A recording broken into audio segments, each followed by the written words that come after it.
महाभारत का कारण क्या था? दुर्योधन ने उस अबला स्त्री को दिखाकर अपनी जंघा ठोकी थी तो उसकी जंघा तोड़ी गई। दुशासन ने छाती ठोकी तो उसकी छाती फाड़ दी गई। महारथी कर्ण ने एक असहाय स्त्री के अपमान का समर्थन किया तो श्री कृष्ण ने असहाय दशा में ही उसका वध कराया। भीष्म ने यदि प्रतिज्ञा में बंधकर एक स्त्री के अपमान को देखने और सहन करने का पाप किया तो असंख्य तीरों में बिंधकर अपने पूरे कुल को एक एक कर मरते हुए भी देखा। भारत का कोई बुजुर्ग अपने सामने अपने बच्चों को मरते देखना नहीं चाहता, पर भीष्म अपने सामने 4 पीढ़ियों को मरते देखते रहे। जब तक सब देख नहीं लिया तब तक मर भी न सके। यही उनका दंड था। धृतराष्ट्र का दोष था पुत्रमोह, तो 100 पुत्रों के शव को कंधा देने का दंड मिला उन्हें। 100 हाथियों के बराबर बल वाला धृतराष्ट्र सिवाय रोने के और कुछ नहीं कर सका। दंड केवल कौरव दल को ही नहीं मिला था, दंड पांडवों को भी मिला।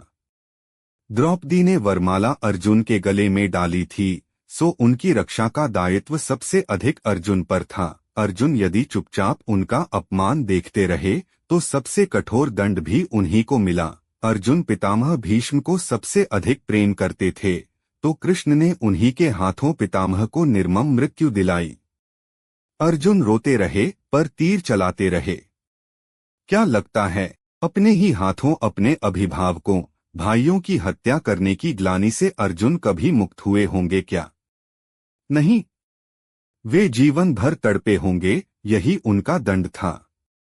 युधिष्ठिर ने स्त्री को दांव पर लगाया तो उन्हें भी दंड मिला।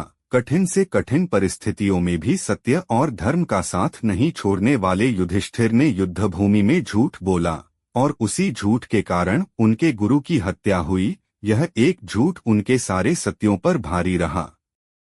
धर्मराज के लिए इससे बड़ा दंड क्या होगा?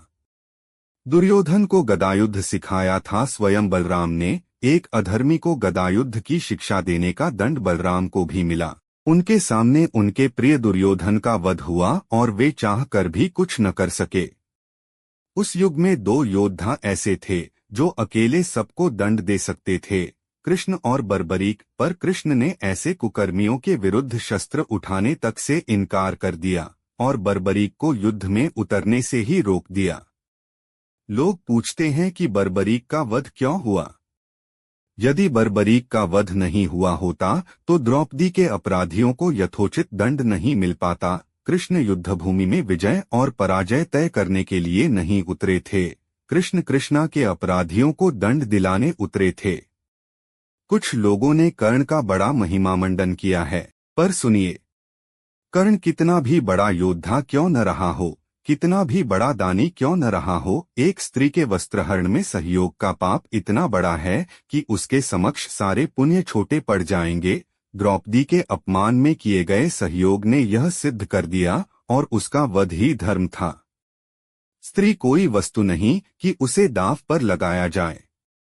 कृष्ण के युग में 2 स्त्रियों को बाल से पकड़कर घसीटा गया। देवकी के बाल पकड़े कंस ने और द्रौपदी के बाल पकड़े दुशासन ने। श्री कृष्ण ने स्वयं दोनों के अपराधियों का समूल नाश किया।